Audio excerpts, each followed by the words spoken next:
So welcome, everyone. We are so thrilled to have you all join us today and celebrate the completion of 4 amazing MSPH projects. This is just a wonderful celebration this time of year of all of the hard work that you guys have done over the course of this semester, but also, for some of you starting way back in the beginning of the year or even in the summer. So we're so thrilled to be celebrating the end of the year. And without further ado, I'll just go ahead and get started and introduce our first speaker. Our first presenter will be Yurie Aiura, who is in the WSRH track in the MSPH program. Yurie received her Bachelor of Law in Public Law from the University of Tokyo, and today she'll be presenting her work addressing economic violence and intimate partner violence among vulnerable young women in Kenya, a qualitative study. So Yurie, go ahead.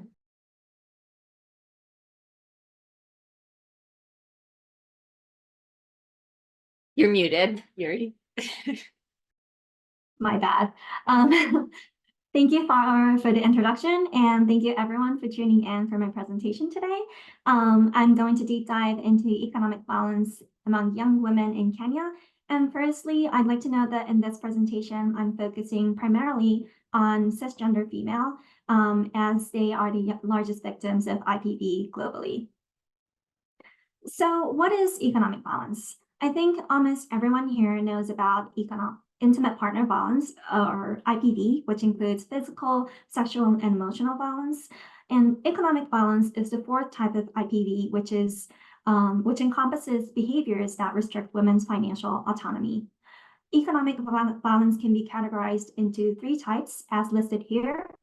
1, economic exploitation, such as stealing money, refusing to pay bills. 2, economic control, such as denying access to financial assets, tracking spending. And 3, employment sabotage, which includes hindering job opportunities and workplace harassment. Economic violence, alongside other forms of IPV, has significant long-term effects on victims that impact their physical, mental health, socioeconomic status, and even affecting family dynamics. It also feeds into a cycle of abuse combined with other forms of IPV, making it harder for women to leave abusive relationships. And a study in US revealed that victims of economic violence are 5 times more likely to experience physical violence. As shown in the diagram on the right, economic factors such as poverty, financial dependence, difficulty obtaining and maintaining employment, and intentional tactics by abusers contribute to this cycle of IPV and increase the risk and harm. So now switching gears to Kenya, which is the focus of this study. In Kenya, patriarchal norms are deeply ingrained, making it tougher for women, especially younger ones from poorer communities, to access financial resources like bank accounts or loans. And gender norms also limit education and job opportunities for younger women. Recent DHS data in Kenya revealed that 35% of young women aged 15 to 29 have experienced IPV at least once, which is higher than the global average, and 8% reported economic violence. Although, in my opinion, this figure may be underestimated compared to other studies. In Kenya, despite its youthful energy, the job market is really tough for especially younger women. Without proper education or training, it's hard for them to maintain or retain higher earning opportunities. And challenges are worsened by factors like pandemic and recent droughts, adding financial stress for them. But still, not much is known about economic violence in Kenya overall. Data on prevalence and incidence are very limited, and what women are experiencing and how that impacts their lives are not well understood. To address these research gaps, I set 2 research questions in this study. 1, how do gender norms validate and justify men's power of control in decision-making in household finances? And 2, are young women experiencing economic vulnerability and violence in households? So this study was conducted as part of the PMA Agile Phase 2 study conducted by Johns Hopkins. It used both quantitative surveys and qualitative in-depth interviews, or IDIs, and the research took place in Nairobi, Kenya from June to August last year. For the IBIs, 15 women and 15 men aged between 15 to 29 were interviewed, and the interviews explored various themes that are listed on the right. And based on these transcripts of the IDIs, I conducted a thematic analysis focusing on economic violence and vulnerabilities. Through the analysis, I identified three major themes: inequitable gender norms and roles, financial dependence on male partners, and economic violence combined with other forms of IPV. And I will go through each of the themes and sub-themes alongside with quotes. So for the first theme, women's interviews revealed a stark gender divide in household roles, with men controlling financial matters while women handled unpaid household labor like cooking, laundry, and childcare, as seen on the left quote. And this setup can reinforce unequal power dynamics within households. Interestingly, many young women expressed that these gendered roles were natural or normal for them, as seen in the quote on the right.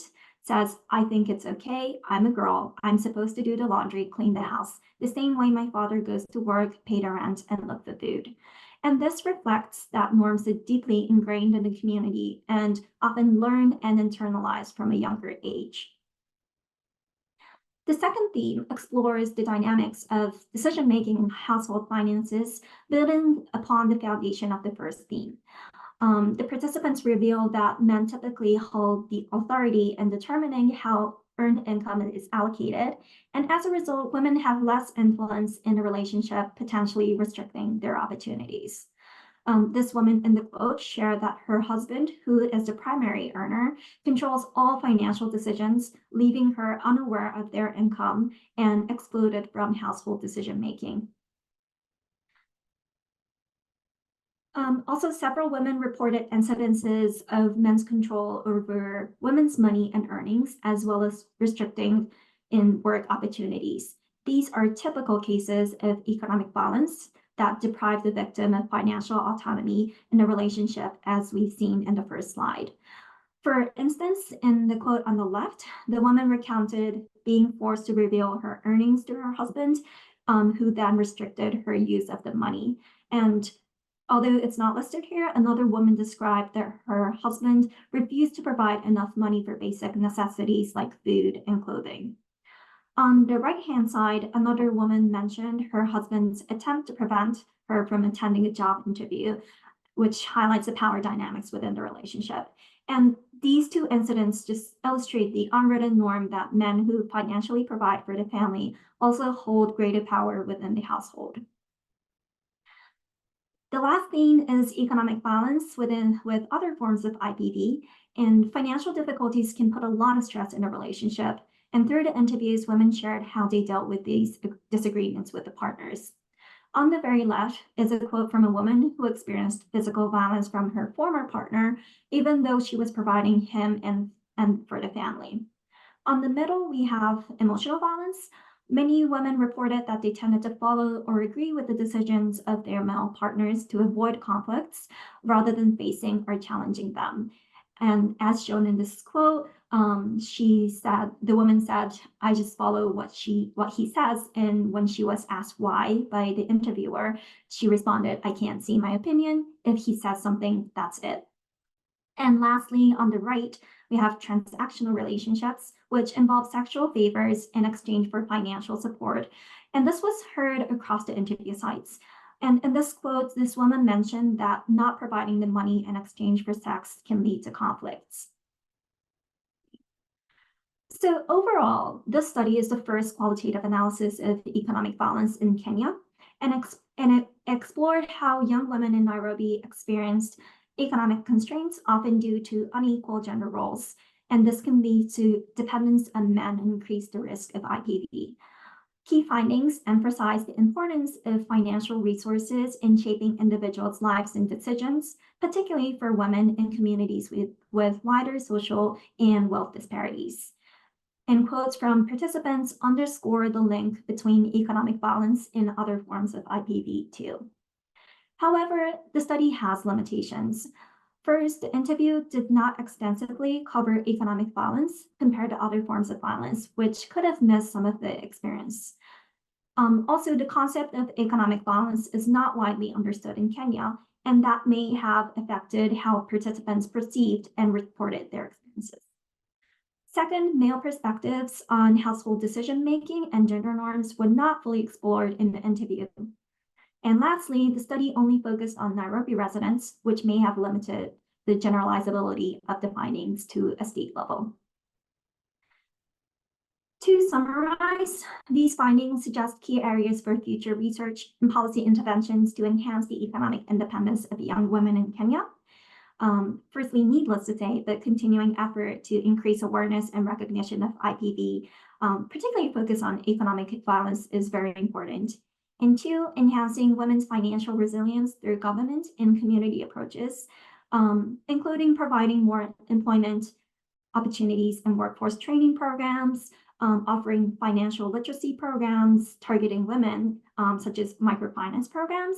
And I think this is the most important thing, that engaging men to challenge traditional gender norms and behavior norms that perpetuate IPV is really effective and important. And thirdly, conducting more focused research on economic violence in future research will be helpful, including across diverse regions and populations using mixed method approaches. And before I end, I would like to leave a quote which stood out to me, where a woman emphasized the importance of education and development opportunities to improve their lives. She said, "Maybe I should get a job, have my own money. That may help me because I have my own money. I can make my own decisions. Even if I tell them, if you have money, that's it. Maybe now you are depending on your husband. There is nothing you can do. You just stay there. If you had your own money, there is nothing they can do to you. You can make all the decisions by yourself." This is something highlighted in early study as well to reduce IPV. And I believe that the power of IPV research can help bridge this gap by informing effective interventions through providing evidence. To end, I would like to offer a big thank you to my reader, Dr. Shannon Wood, for putting up with my numerous edits and discussions throughout this process, and the study team in both US and Kenya, including PI Dr. Michelle Decker, as well as Dr. Annalise Williams, who helped me with the quant and qual analysis. And lastly, but not least, I would like to thank the PopFam faculty, including my academic advisors, Sarah and Sally, and my beautiful friends, roommate, and family supporting me throughout this 2 years. Thank you for listening, and I would be happy to answer any questions. Thank you so much, Yurie. That was a wonderful presentation. Why don't we open it up to questions now? And if you want to actually unshare, perfect. If anyone has any questions, please feel free to raise your hand or enter them into the chat.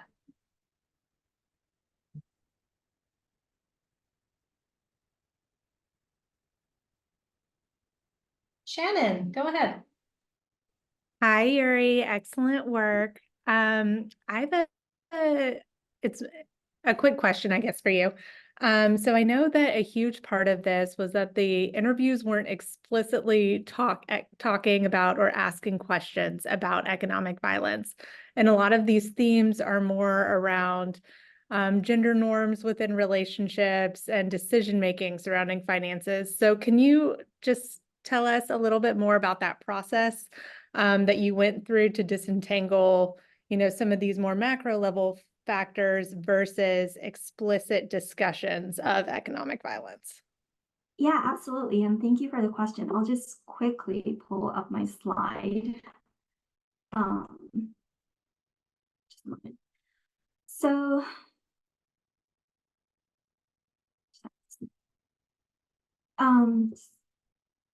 the interview actually did have a question on economic violence or a coding on the economic violence, but as I've said, explained earlier, they didn't have a specific question on economic violence. And what I did for the analysis is, there we go, is to, oops, sorry. Okay. I picked out a couple of codes that kind of encompasses household decision-making, finance decision-makings, and also violence that is taking out keywords that are related to finance and violence. And more specifically, I chose codes on time spending in households, division of household activities by tasks, which is the bullet on this last slide. Also household decision makings and barriers, disagreements in households. So these all capture the conflicts and decision makings that women and men make in the households, and also how the lives of young men and women could be improved. And this touched on how money or like financial resources can improve their lives. And also, I would note that the last three codes on help seeking or like access to technology and household roles and decisions were only asked on women. So especially in household roles and decisions, these weren't discussed among men participants. So as one of the limitations, that the study may have looked over how men perceive household divisions or like gender roles and gender norms. Excellent, thank you. I see we have one other question, and for the sake of time, I'm gonna have to ask that we hold off, but please, Ayumi, feel free to reach out to your Yurie, either in the chat or by email to ask your question.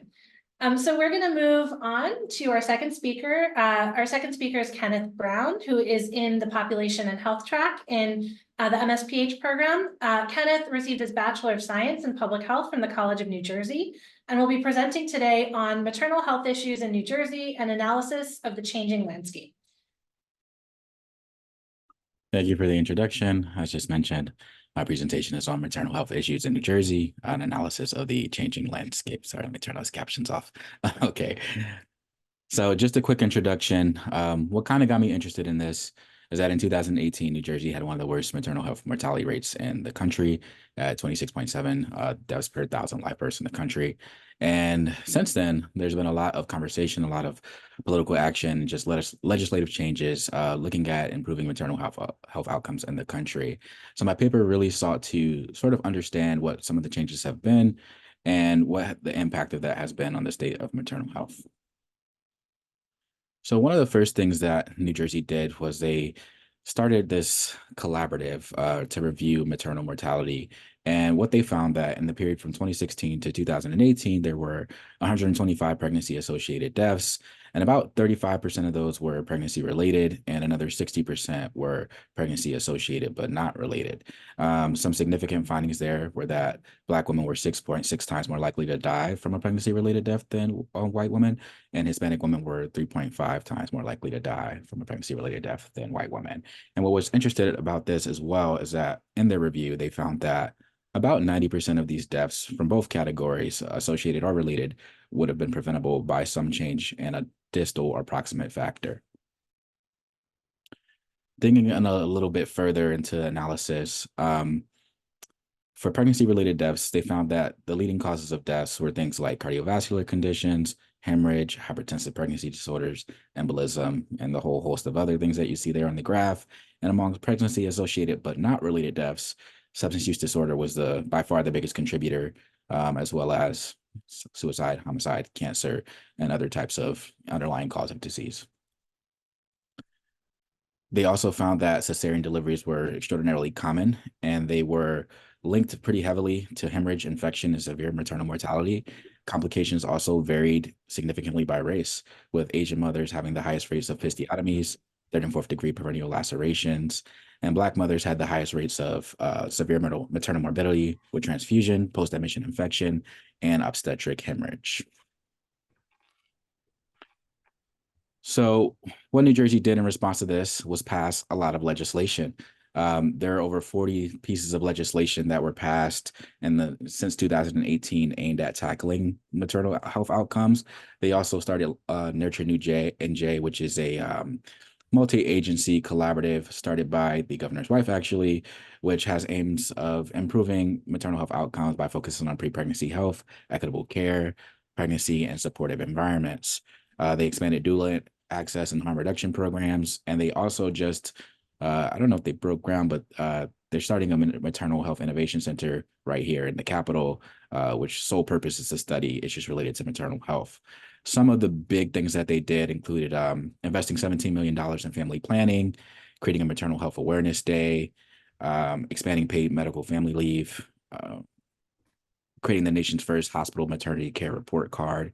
They also created 3 different state agencies that were specifically dedicated to reviewing maternal care quality or data around that.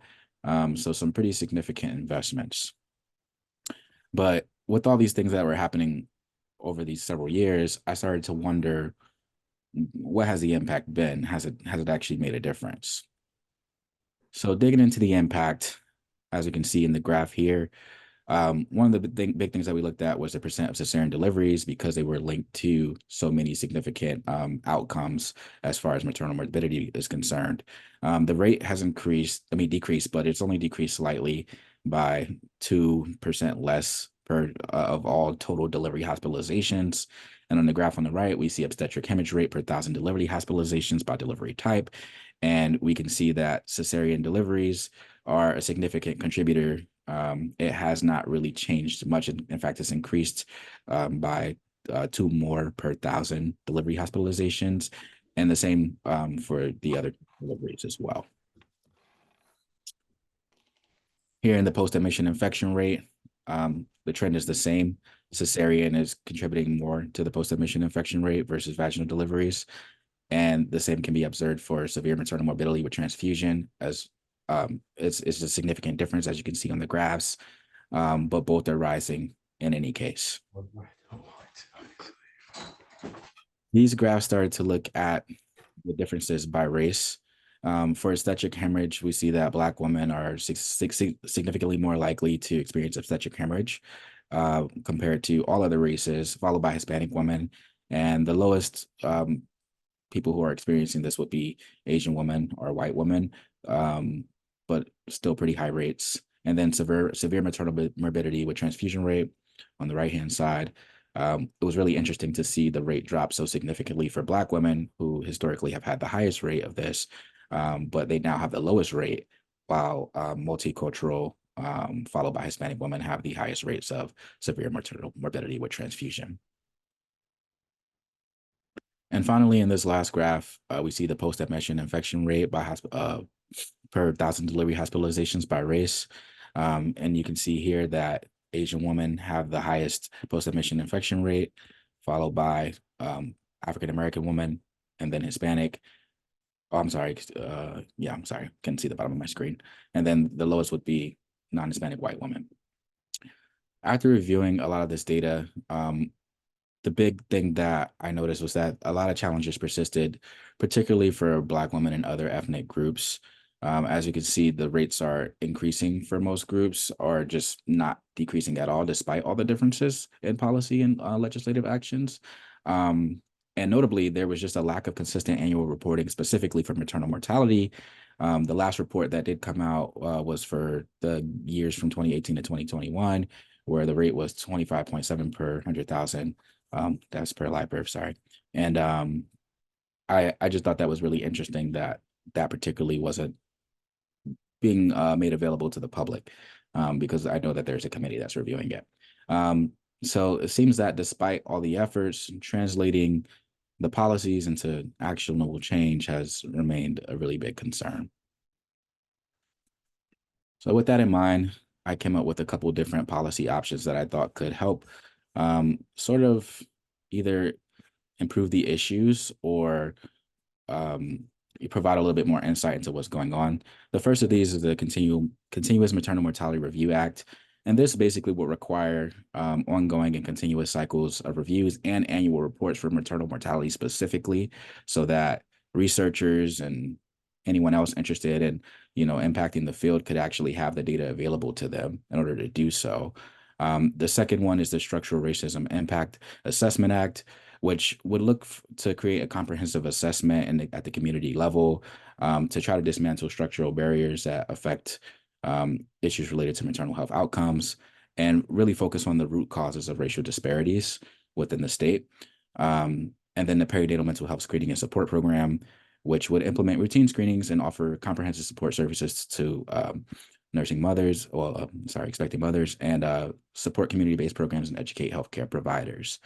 Out of all of these, the one that I chose to recommend was the Structural Racism Impact Assessment Act.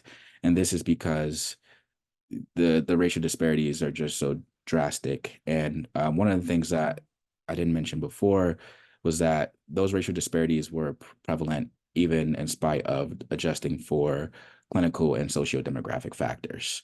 So it did not seem to be related to, any other factor other than race. And so I think that requires a much closer look.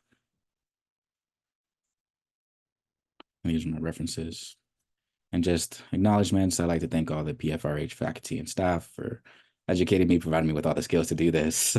And special thanks to my essay reader, Dr. Krianga, was very helpful in helping me conceptualize and sort of know where to start looking for some of this information. Thank you. And I'm open to questions. Great job, Kenneth. That was a really fantastic presentation. So we'll open it up now. If anybody has any questions, feel free to raise your hand or enter them into the chat. And Kenneth, do you think you could unshare your screen so we could see other folks? Great, thank you. Sally, go ahead. Yeah, thanks so much, Kenneth. It was really interesting to learn about all of this, and interesting to see like the level of investment and changes over the past few years.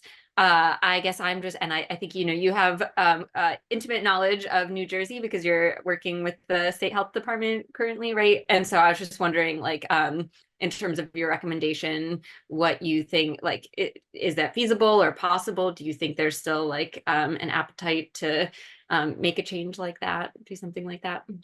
For sure. And I think the biggest indicator of that is probably just the investment. I think they spent a few million. I don't have the number right here, but they're putting a maternal health innovation center right in the Capitol, and they're going to be employing people to do just this type of research. And one of the policy changes that they also did have before is that they mandated research into racial and ethnic disparities, but there seems to be, maybe just some lag, as I mentioned before, and just sort of implementing it, turning the policy into some real change. So I think that's always kind of the issue with these type of top-down changes is how do you get it from the idea to the action and implementation?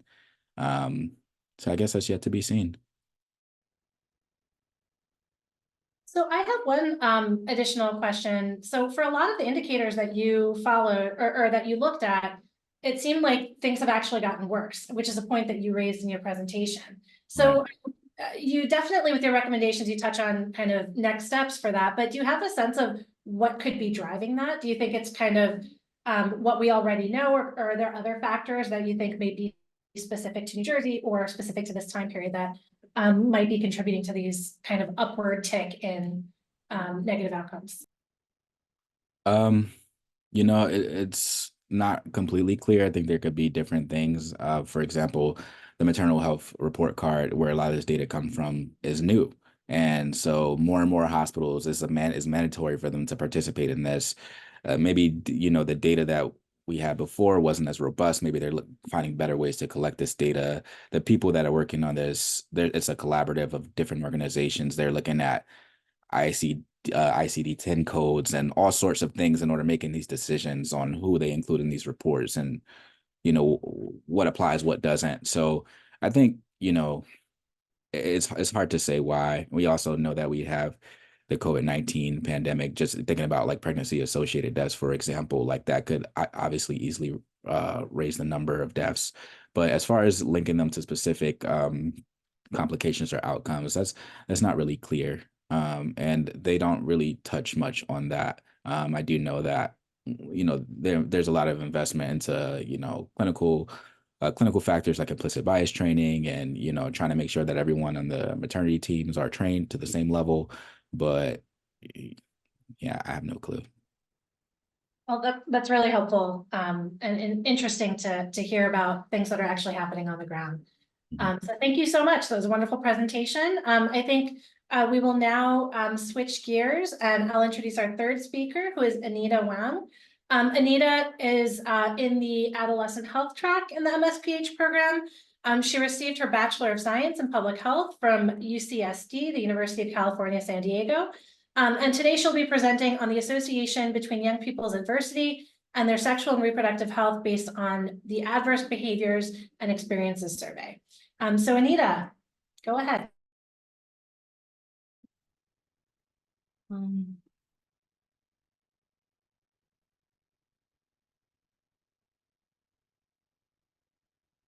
Good afternoon, everyone. My name is Anita Wang. Dr. Annie Smith is my reader. Today, I'll be presenting on the association between young people's adverse experiences and their sexual and reproductive health during the COVID-19 pandemic. First, I want to start out with acknowledgements. This paper is dedicated to the Center for Adolescent Health at the Johns Hopkins University Bloomberg School of Public Health. Special thanks to Dr. Annie Smith, my supervisor and essay reader in this past year. With her warm guidance and tireless teaching, I can finish this master essay. Also, I would like to thank Dr. Beth Marshall for the opportunity that I could work at the Center for Adolescent Health for my field placement and have the access to APES data. I want to express my gratitude to Dr. Sally Safi and Dr. Farah Qureshi. It has been a great honor having them as advisors in my academic career at Hopkins. Lastly, I want to thank my parents for their endless support and love in my journey to earning a master's degree. So let's get to the presentation. Young people who experience adversity are more likely to experience obstacles related to their sexual and reproductive health. Exposure to adverse childhood exposures, or ACEs, is associated with an elevated likelihood of early onset of sexual initiation, unintended adolescent pregnancy, and having a lifetime STI diagnosis. ACEs include emotional neglect, physical and sexual abuse, alcohol abuse, or mental illness within the household, parental absence due to divorce, separation, or incarceration, and parental death. The COVID-19 pandemic was a unique period in recent history whereby populations across the globe experienced significant trauma and adversity. Examples of COVID adversities experienced include social isolation due to school and recreational activity closures, family member loss or illness related to COVID-19, family job loss or economic hardship. Groups who are already disproportionately subject to adversity in American society due to pervasive systems of oppression were also disproportionately affected during the pandemic. Given the heightened prevalence of adversity and trauma among young people during the COVID-19 pandemic, and given the relationship between adversity and youth sexual health, an examination of the implication of adversity on young people's sexual health is warranted. School closures disrupted comprehensive sexuality education programs, which are crucial for providing adolescents with accurate information about their sexual and reproductive health, including contraception, consent, and STI prevention. Stay-at-home measures increase the risk of gender-based violence, including intimate partner violence and sexual abuse, which can have profound physical and psychological effects on adolescents. At the same time, the COVID-19 pandemic presented disruptions in national monitoring of youth sexual and reproductive health that have limited our collective understanding of how the pandemic affected young people's sexual health and well-being. In the spring of 2021, CDC implemented the Adolescent Behaviors and Experiences Survey, or APES. The current study estimates the association between high school students' experiences of adversity and their sexual and reproductive health behaviors and experiences during the pandemic. For methods, the current study used data from the CDC's Adolescent Behaviors and Experiences Survey. The sample population was 7,998 APES respondents who were recently sexually active in the past 3 months. It was a representative sample of U.S. high school students. Data was collected between January and June 2021. The outcome variables consist of sexual health behaviors in the past 3 months. The exposure variables account for a number of adverse experiences reported during the COVID-19 pandemic, ranging from 0, 1 to 2, and to 3 and more. The covariates of the study include sex, race, ethnicity, age, sexual orientation. Cross-tabulations were used to present the frequencies and relationships between the ACE variables and sexual health indicator variables. Logistical regression analysis was performed to determine the association between COVID-19 adversities and sexual health indicators. The binary sexual health indicators included reports of using alcohol or drugs the last time they had sex, condom use at last sex, and whether a highly effective contraceptive method was used at last sex with an opposite sex partner. Whether students reported having sexual intercourse in the previous 3 months was also included as an indicator. This is not shaming anyone who had had sex or had not yet been sexually active. Rather, the author was interested in the extent to which experiences of adversity affected the denominator for the other sexual health indicators in this study. Measures of adversity experienced during the COVID-19 pandemic were binary variables that included measures of food insecurity, adult verbal abuse, adult physical abuse, housing instability, adult job loss, and youth participant job loss. So here is the prevalence of the covariates. For sex, we can see females are slightly more than males. For race, Native Hawaiian/Pacific Islanders rank the least in population, and whites have the most adolescents in the sample. Most youth sampled for the apes are between 15 and 17 years old. For sexuality, heterosexual youth make up for 77.52% and 10.14% of the students identify as bisexual. The majority of adolescents have 0 or 1 to 2 ACEs. Here's the table of prevalence of sexual health indicator by number of ACEs reported during COVID-19. The percent of adolescents who have never had sex decreases as they experience more ACEs. The percent of young people who have ever had sex increases as they experience more ACEs. The percent of adolescents who did not have alcohol and drugs at last sex decreases as they experience more ACEs. The percent of young people who had alcohol and drugs at last sex increases as they experience more ACEs. The percent of adolescents who did not use a condom at last sex increases as they experience more ACEs. The percent of young people who use a condom at last sex decreases as they experience more ACEs. The percent of adolescents who did not use primary pregnancy prevention at last sex increases as they experience more ACEs. The percent of young people who use primary pregnancy prevention at last sex decreases as they experience more ACEs. The next step in the analysis is to estimate the association between each sexual health indicator and reported COVID-19 adversities. Unadjusted or crude odds ratios incorporate a simple model with only one variable at a time. Adjusted odds ratios include all the variables. The results of the logistic regression show that the odds of alcohol and drugs used at last sex did vary by level of COVID-19 adversity. For condom use at last sex, the odds did vary by level of COVID-19 adversity. For primary pregnancy prevention at last sex, the odds did vary by levels of COVID-19 adversity. These 3 sexual health indicators show significant differences between 0 ACE group and high adversity. The finding demonstrates that there is an association between ACE variables and young people's sexual health indicators. The results were consistent with previous associations between ACEs and SRH. One possible explanation is that school closures disrupted comprehensive sex education program. Burns and colleagues also completed a similar study based on the APES data, using different health indicators. Burns and colleagues found that higher levels of school and virtual connectedness were associated with a higher physical activity and better mental health during COVID-19. There are several strands of this study. The nationally representative sample facilitates results that are generalizable to the U.S. high school population during the COVID-19 pandemic. Further analysis incorporated young people's sexuality as a covariate, which is important given that LGBTQ+ youth have been shown to disproportionately experience pandemic impacts. There are also limitations for the study. First, the study sample is limited to young people enrolled in school and does not include young people who are out of school. The study's finding may not be generalizable to broader populations, such as international adolescent health, due to the scope of the study being based in the United States. The sexual health indicators and covariates were limited to those that were available in the APES dataset, potentially overlooking important aspects of adolescent life.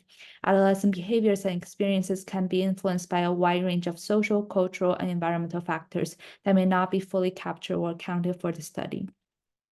One important public health implication is that as young people are still experiencing the effects of the pandemic, the study helps identify who might benefit from added sexual and reproductive health support based on their pandemic experiences. This study offers insight into how the pandemic affected sexual and reproductive health. It can also help identify disparities in health behaviors and outcomes among different demographic groups of adolescents, such as racial, ethnic minorities, LGBTQ+ youth, and those from low-income backgrounds. Overall, there was an association between adversity and young people's sexual and reproductive health during the COVID-19 pandemic. However, this study is limited by sample size, so future studies should include a more inclusive and comprehensive participants. Future studies can also look more at how pandemics can affect sexual and reproductive health of LGBTQ+ adolescents, as well as how mental health and SRH are correlated. Also, the sex differences in association between ACEs and sexual and reproductive health among youth should be carefully examined in future research. Thank you, everyone. It's been a pleasure as a student here at PopFam. Thank you so much, Anita, for your wonderful presentation. Does anyone have any questions that they want to raise?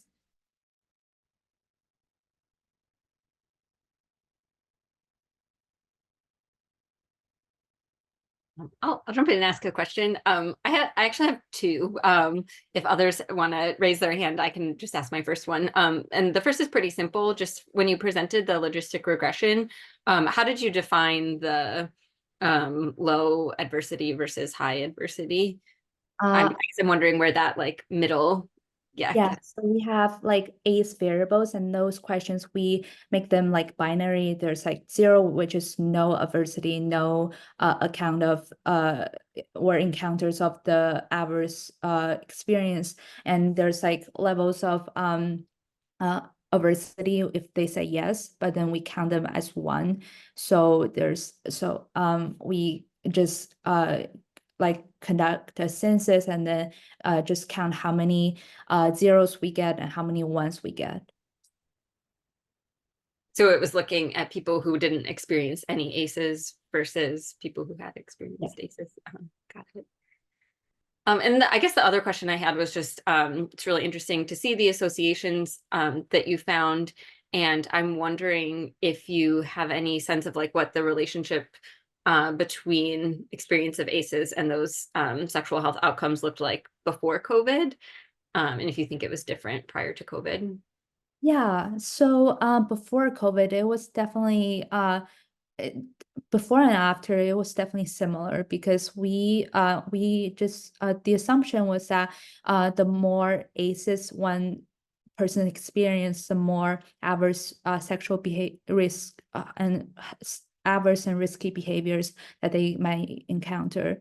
So we did speculate that the more ACEs one's experiences, the more chance that they will get like early sexual initiation, risky sex behaviors, and higher chance of teen pregnancy.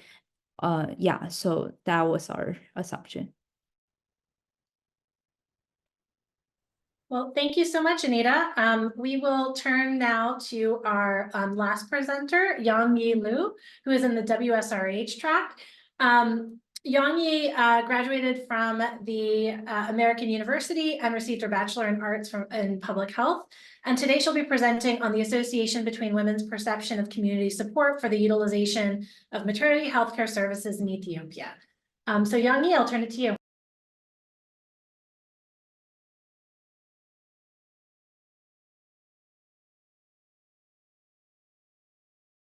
Yongyi, you're muted. Yeah, sorry about that.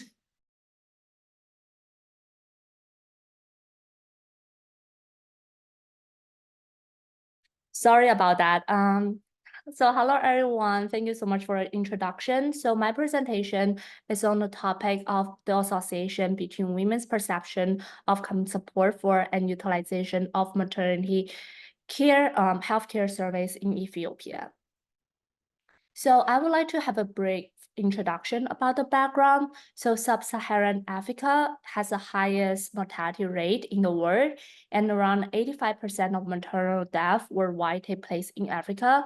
And Ethiopia has also one of the highest maternal mortality ratio in sub-Saharan Africa, and it's around 401 maternal deaths per 100,000 live birth. And there are lots of factors that contribute to this maternal death, such as lack of transportation, shortage of maternal supplies of health facilities, and lack of access to and utilization of ANC facility delivery and PNC. And for this study, I will only focus on the last indicators. So refer to the graph on the right. It shows the percentage of women utilizing maternity care surveys in Ethiopia in 2019. So for example, there's 43% of women use 4 or more ANC visits, 48% use facility delivery, and 34% of women have PNC visits within 2 days. So before moving forward, I would also like to give some policy background information on ANC facility delivery and PNC with reference to the World Health Organization policy and Ethiopian's guidance. And regarding the ANC, the WHO guidance suggests to increase the number of ANC visits to 8 contacts throughout the pregnancy. And based on the low utilization rate, the Ethiopian Health Sector Reform Plan 2, from 2020 to 2024, set a goal to increase from 43% to 81% of pregnant women utilizing at least 4 ANC visits.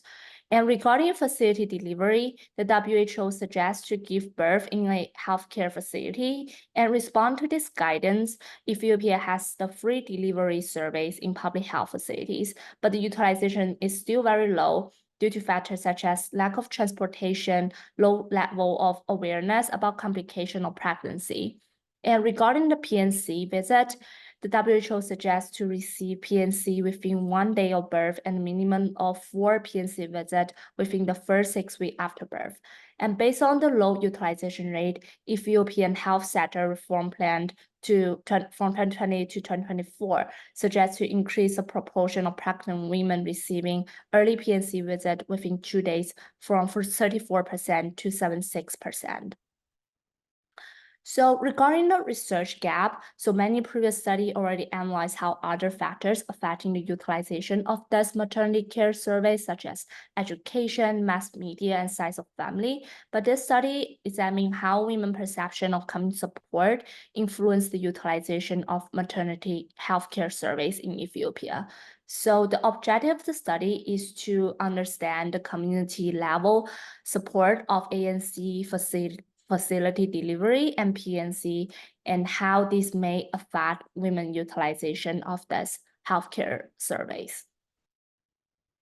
So I would like to give some introduction about the methods. So the study used the PMA Ethiopia dataset under the maternal and newborn health topic and used sampling method to get representative sample of pregnant women.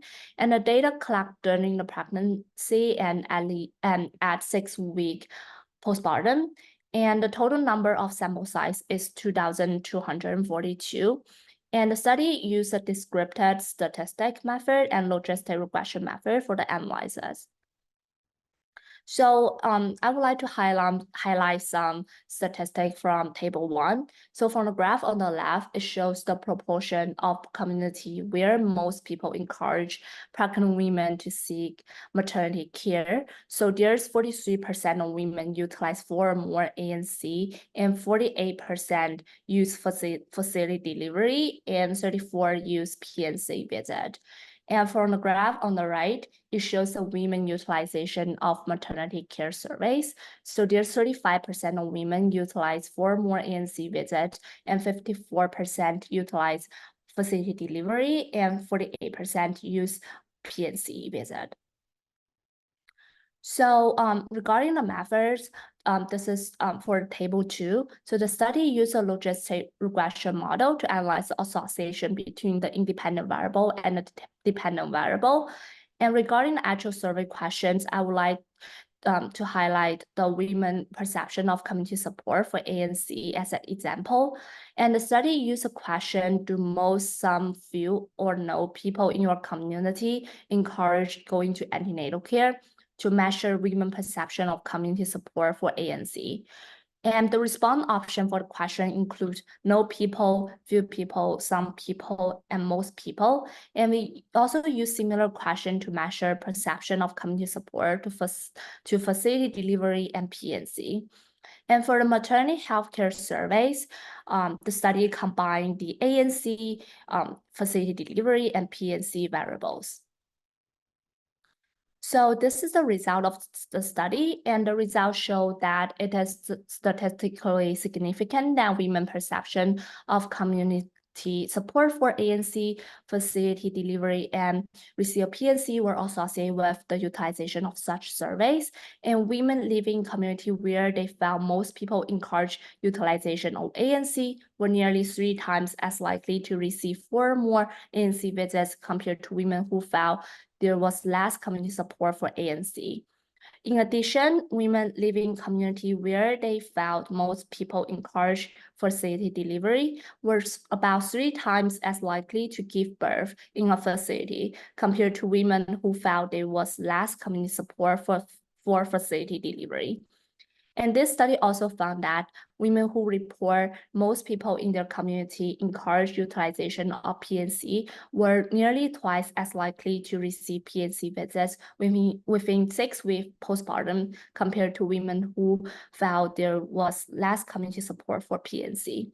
And lastly, women living in communities that they perceive to be fully supported of encouraging comprehensive maternity care were about twice as likely to receive comprehensive maternity care than women who perceived that the community was not fully supported of maternity care. So this is a discussion of the study. So the study also found that from previous study, the study found that other community support will also associate with the use of such surveys. For example, the social support from family or friends influence women's decision to access maternity care and use of healthcare facilities, as women always relies on the counseling from family or friends in service utilizations.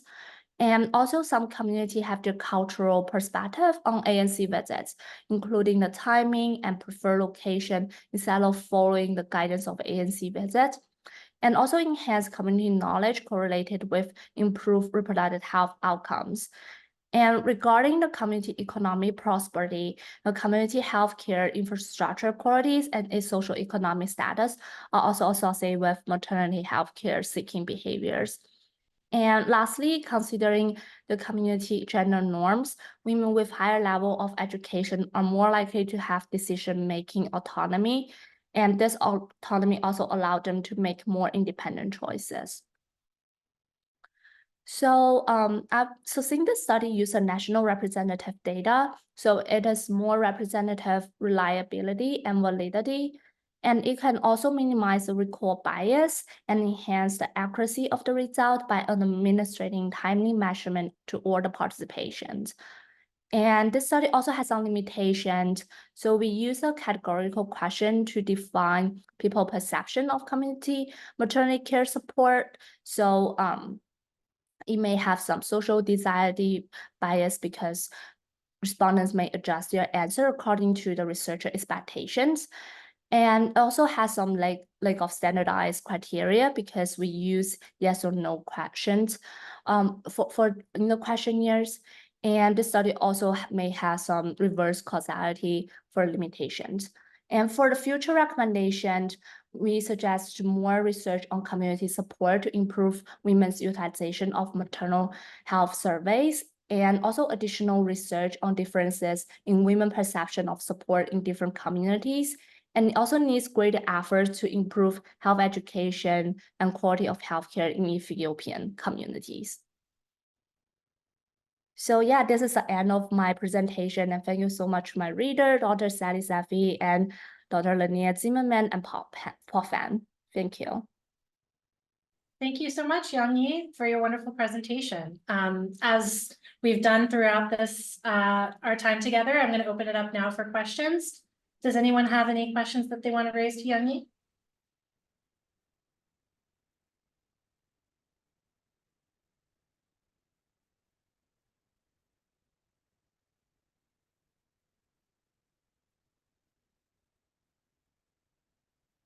Maybe I'll let it simmer for a second, if any questions come up.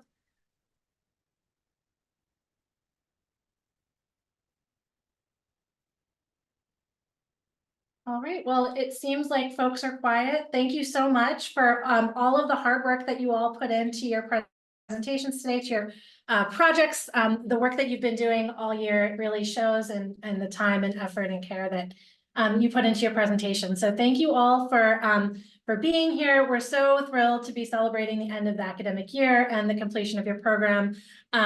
We are almost there. You're almost done. So we are looking forward to celebrating graduation with you all soon. And if anyone has any questions for the presenters today, please feel free to reach out to them directly.